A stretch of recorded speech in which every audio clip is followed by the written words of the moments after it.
جس سے بنائے عشق و محبت ہے استوار، لے آیا اپنے ساتھ وہ مرد وفا سرشت، ہر چیز جس سے چشم جہاں میں ہو اعتبار، وہ لے حضور چاہیے فکر عیال بھی،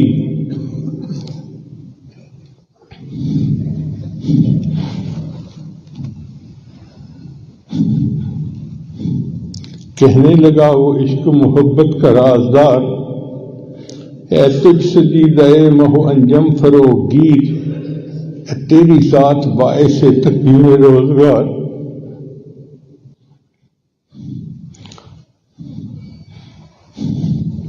پروانے کو چراغ ہے بلبل کو پھول بس، صدیق کے لیے ہے خدا کا رسول بس۔ اس حد تک حضرت ابوبکر صدیق نے نبی اسلام پر اپنے مال کو نچھاور کر دیا۔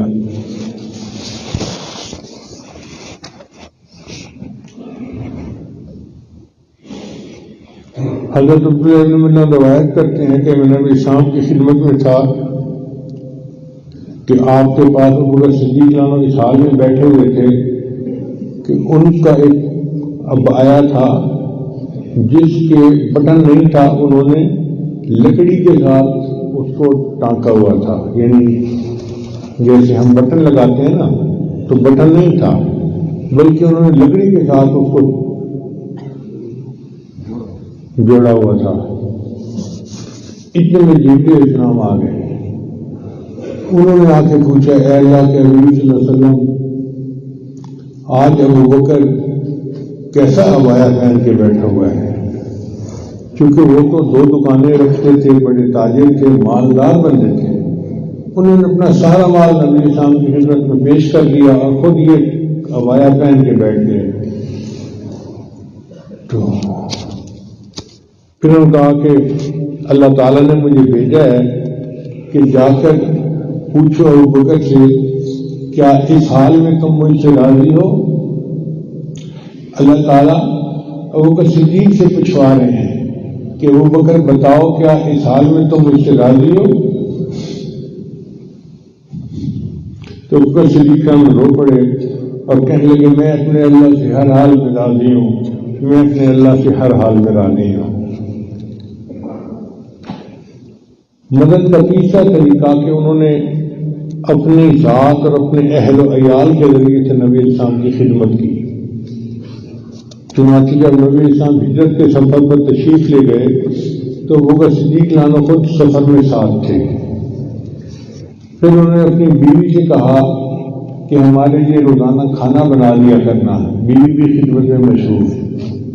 اپنی بیٹی اسماء سے کہا کہ بیٹی تم چھوٹی ہو، کوئی شک بھی نہیں کرے گا، تم یہ کھانا لا کے ہمیں فلاں جگہ پہنچا دیا کرنا۔ اور اپنے بیٹے عبد الرحمن سے کہا کہ بیٹا تم مکہ مکرمہ میں سارا دن پھرنا اور جو کفار کی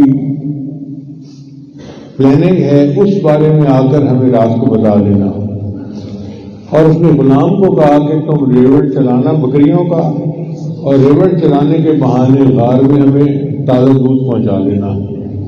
یعنی خود بھی ساتھ خدمت میں موجود ہیں، بیوی کھانا بنا رہی ہے، بیٹی کھانا پہنچا رہی ہے، بیٹا افطار پہنچا رہا ہے اور غلام جو ہے وہ دودھ پہنچا رہا ہے۔ سارا گھرانہ نبی اسلام کی خدمت میں انہوں نے پیش کر دیا۔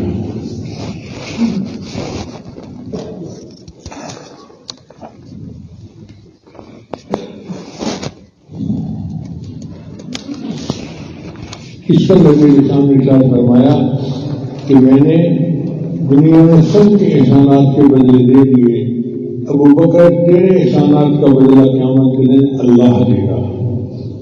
اب آپ اندازہ لگائیں کہ سیدنا صدیق انہوں نے نبی اسلام پر کتنے احسانات کیے ہوں گے کہ محبوب صلی اللہ علیہ وسلم فرماتے ہیں میں نے سب کے احسانات